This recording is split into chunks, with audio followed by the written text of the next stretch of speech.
Assalamualaikum warahmatullahi wabarakatuh.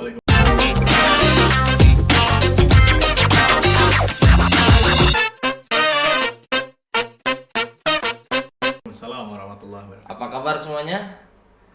Semoga selalu dalam keadaan sehat ya, semua sahabat obat hati, dan juga kita selalu menemani Anda untuk mengobati hati-hati Anda yang galau. Asik. Assalamualaikum Mas Edvan. Waalaikumsalam warahmatullahi wabarakatuh. Bagaimana kabarnya? Alhamdulillah kabar baik. Kita kedatangan tamu yang luar biasa, yaitu Edvan Muhammad Kausar. Pengen tahu lebih lanjut? Kita lihat video profil beliau berikut ini. Motivator muda nomor 1 Indonesia.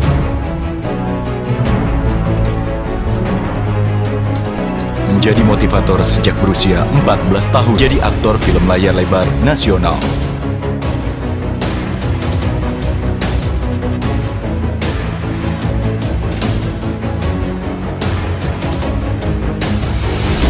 Direktur Golden Ide Corporation, owner Kautsar Group, Kautsar Management, narasumber di berbagai radio nasional.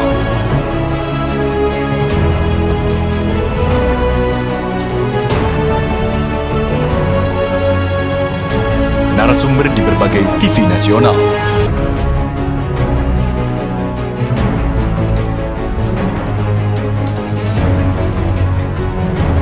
Seminar internasional di berbagai negara. Pembimbing haji dan umroh, Mekah dan Madinah, Saudi Arabia. Penulis buku bestseller, Dreams Come True, Be a Passionpreneur, Bahagia Bekerja, Bekerja Bahagia. YouTube vlogger dengan channel Edvan M. Kautsar. Wow, luar biasa. Alhamdulillah kita bisa kenal dengan beliau, bisa sharing-sharing, bagi-bagi ilmu untuk pemirsa, para sahabat obat hati. Kita pengen tahu apa sih sejarahnya dulu, bagaimana Mas bisa sukses sampai sekarang ini di usia yang muda Mas. Jarang-jarang orang. Iya, oke. Terima kasih banyak Mas Adib dan teman-teman semuanya. Jadi alhamdulillah kalau dibilang sukses ya amin, mudah-mudahan. Amin, ya Alhamdulillah, Rabbal insya alamin. Allah. Dan bagaimana dulu awalnya atau sejarah singkatnya? Jadi intinya adalah dulu saya terlahir dari keluarga yang cukup. Ya, ayah saya bekerja, gajinya lumayan, apapun bisa dia belikan Mas Adib buat saya. Alhamdulillah. Sampai kemudian di usia-usia SMP kelas 2, usia 14 tahun, ayah saya memilih untuk pensiun muda waktu itu. Muda. Setelah ayah saya memilih untuk pensiun muda, kecelakaan nggak lama dari situ. Ya Allah, innalillahi. Nah, dan itulah yang kemudian mengubah hidup saya. Jadi benar-benar ngerubah hidup saya yang tadinya serba berkecukupan jadi serba nggak punya. Ya Allah. Nah, saya selalu bilang nih, kalau lagi ceritain ini saya selalu bilang, kalau kita lahir dari keadaan kaya, mati kaya biasa. Biasa. Lahir miskin, mati miskin biasa. Ya kan? Lahir cukup atau kaya lah, lahir kaya, Iya. pas di tengah-tengah tiba-tiba miskin itu berasa Oh. banget. Berasa banget, dan itu yang saya rasain. Jadi saya sempat down. Saya sempat ngerasa galau, sedih, ya namanya anak SMP ya. Iya. Dan tiba-tiba semuanya berubah gitu. Masa muda kehilangan. Iya, jadi sekolah pun susah dulu, Ya hampir Allah. nggak bisa lanjut sekolah. Ya, apalagi kayak uang jajan yang biasanya dulu diantar naik mobil, akhirnya mulai beralih ke naik angkot, akhirnya jalan kaki. Dan itu saya rasain beneran gitu. Jadi berasa banget lah perubahannya Ya. gitu. Sampai akhirnya tiba-tiba dalam keadaan galau, sedih, lemas, ya benar-benar nggak berdaya lah sebagai seorang anak remaja. Tiba-tiba sekolah waktu itu ngundang seorang motivator. Nah, saya nggak ngerti urusannya seorang motivator karena waktu itu motivator itu bukan hal yang lumrah disebut. Jadi namanya itu bukan motivator kalau zaman dulu. Oh, apa tuh Mas? Trainer motivasi. Trainer motivasi. Nah, jadi dulu lagi galau ya dulu ya. Iya. Butuh obat hati. Butuh obat hati, benar. Nah, waktu itu ada trainer motivasi ke sekolah dan itu ngebangkitin semangat saya, Mas Adib. Alhamdulillah. Saya benar-benar wow, gua nggak bisa diam aja gitu. Ya. Saya nggak bisa sekedar ya nerima keadaan, tapi nggak bisa diam begitu aja gitu. Saya harus bergerak, saya harus berubah, dan saya ngubah mindset akhirnya.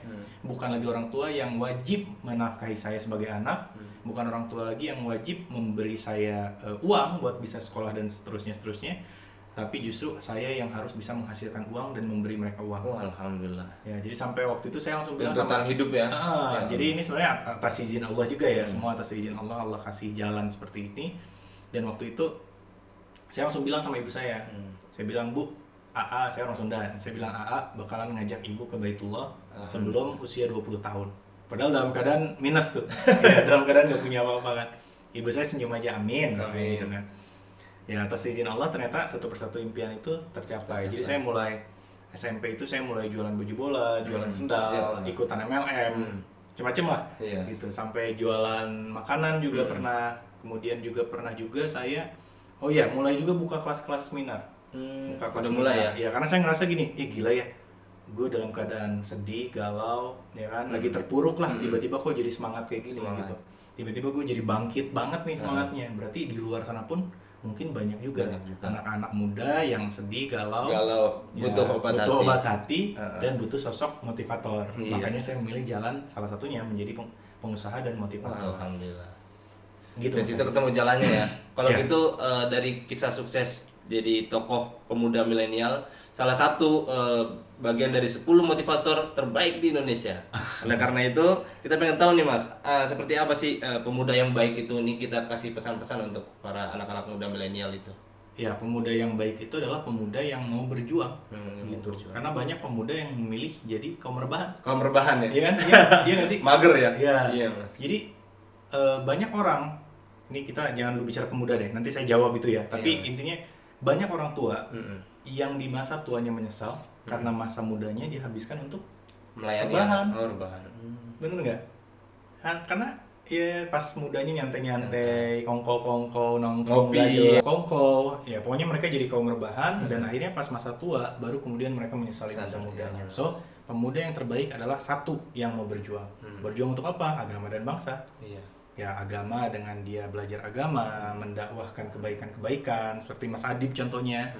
Kemudian yang kedua adalah berjuang untuk negara tentunya. Kenapa negara? Karena ya tidak semua harus berpikir bahwa berjuang bagi negara itu harus menjadi pejabat atau anggota kepolisian, TNI. Ya itu semua ada porsinya masing-masing. Tapi yang dimaksud berjuang untuk bangsa ini adalah salah satunya ya kayak saya jadi pengusaha ya berusaha untuk membangkitkan ekonomi bangsa, umat gitu. Dengan memberi lapangan pekerjaan, membuka lapangan pekerjaan itu juga salah satu perjuangan bagi bangsa dan agama. So, setidaknya dua hal itulah yang membuat seorang pemuda menjadi pemuda yang baik, pemuda yang bagus, pemuda yang hebat. Yaitu yang mau berjuang bagi bangsa dan agama. Wah, luar biasa. Gitu. Nah, menurut hadis juga nih Mas, saya juga pernah belajar min husnil islamil mar'i tarkuhu ma la ya'ni. Bagian seorang muslim yang baik itu min husnil islamil mar'i tarkuhu ma la ya'ni, dia meninggalkan sesuatu hal yang tidak bermanfaat, yaitu kaum rebahan yang hanya lebih banyak rebahannya dibanding berjuangnya gitu Mas ya. Pertanyaan yang kedua yaitu bagaimana sih menjawab kegalauan yang dialami pemuda seperti masa depan asmara, kerjaan, bisnis atau mereka mau kerja apa, mereka mau bisnis apa, mau mulai dari mana, itu kisi-kisinya bagaimana Mas sampai bisa Mas Edvan ketemu titik temu suksesnya di bidang ini. Oke. Jadi gimana caranya atau menghadapi pemuda-pemuda yang galau ya, atau bagaimana cara mereka bisa melewati itu semua. Iya, betul. Jadi intinya gini, ketika kita mulai galau, mikirin masa depan, mikirin jodoh, mikirin ekonomi ke depan, ya, kerjaan dan sebagainya. Justru itu adalah titik di mana Allah sedang menyadarkan kita. Masya Allah. Iya kan? Banyak orang yang ketika galau itu malah down, malah stres. Justru itu kayak lonceng gitu, bukan lonceng apa ya? Alarm dalam diri, lu sadar lu gimana masa depan lu. Itu kan harusnya justru disyukuri tuh. Harusnya diterima gitu. Nah, justru ketika kita mendapatkan hal itu semua, itu adalah tanda alarm dari Allah di mana Allah memberikan peringatan secara halus ya. Untuk kita bisa mulai bangkit dari rebahan kita nih gitu. Nah, kenapa banyak orang rebahan? Karena nggak pernah galau tentang masa depan. Jadi dia santai aja, udah masa depan nggak usah dipikirin gitu. Gimana kan. nanti aja. Iya, gimana nanti. Bukan nanti bagaimana. Nah, itu yang kemudian bikin orang-orang zaman anak-anak muda, para pemuda itu ya tidak mau berjuang gitu, karena mereka enggak terprovokasi atau tidak terbangkitkan semangatnya karena alarm itu. So, kalau hari ini Anda para pemuda-pemudi mendapatkan rasa galau seperti itu, justru syukuri, terima dan kemudian bergerak gitu. Jadi jangan cuman terima, oke, gue galau masa depan gue gimana ya, tapi ya udah jangan bahan lagi. Ya kalau misalnya kita mau meningkatkan skill ya belajar. Mau ketemu jodoh ya berkumpul dengan orang-orang soleh-soleha. Ntar pasti ketemu gitu. Ya, dan intinya adalah kita harus memperjuangkan hidup kita, hidup keluarga kita, hidup agama kita, dan hidup bangsa kita gitu. Jadi kita harus berjuang sih kuncinya, kalau saya itu berjuang, karena ya kita diciptakan, dilahirkan di dunia ini adalah untuk berjuang gitu ya. Kapan kita nyantai? Nanti di surga. Iya benar. Gitu. Dan para pejuang itu makomnya itu surga gitu, karena sesuatu yang kita ya kayak naik gunung kan berjuang tuh. Berjuang. Ujungnya di mana? Di puncak. Di puncak. Puncak itu lambang apa? Kemenangan, kejayaan. kejayaan. Semua bendera kemenangan itu di puncak. Nah, kalau kita naik sepeda nih, nggak mau berjuang, kira-kira milih jalan nanjak atau nurun, Mas Adib? Pilih nanjak, kalau nggak mau berjuang Nggak mau turun. berjuang pasti turun kan? Yang Ya, nyantai, kenapa? kan? Karena nyantai, nggak usah ngayuh sepeda. Tapi ujungnya di mana? Di Di jurang. Di jurang. Jadi kalau Di rawa. kita memilih jalan yang kayak tadi ngayuh sepeda, nanjak, capek sih, tapi ujungnya puncak, kejayaan, kesuksesan, kemenangan. Tapi kalau kita milih jalan yang rebahan, nyantai, udahlah nggak usah dikayu gitu, nggak usah keluarin tenaga, ujungnya ya di jurang. Gitu. Dan di dalam Islam semakin tinggi level makom seseorang, itu surganya semakin tinggi. Semakin intinya gini, ya kalau surga itu kan semakin tinggi semakin bagus kan. Kalau neraka kan sebaliknya. Semakin tinggi, Nah, berarti semakin- artinya orang-orang yang mau berjuang Berjuang. ke tempat yang tinggi akhirnya adalah di surga. Masya Allah. Gitu. Para nabi, para pejuang, para pahlawan bangsa, para pejuang. Terus siapa lagi? Ya semualah, itu mereka adalah para pejuang, dan sejarah hanya mencatat para pejuang. Iya. Jadi kalau pemuda mau sukses harus berjuang. Harus berjuang karena Allah tidak akan mengubah suatu Nasib kaum satu kaum jika kaum tersebut tidak mau merubah dirinya dirinya sendiri. sendiri. Innallaha la yughayyiru ma biqaumin hatta yughayyiru ma bi anfusihim.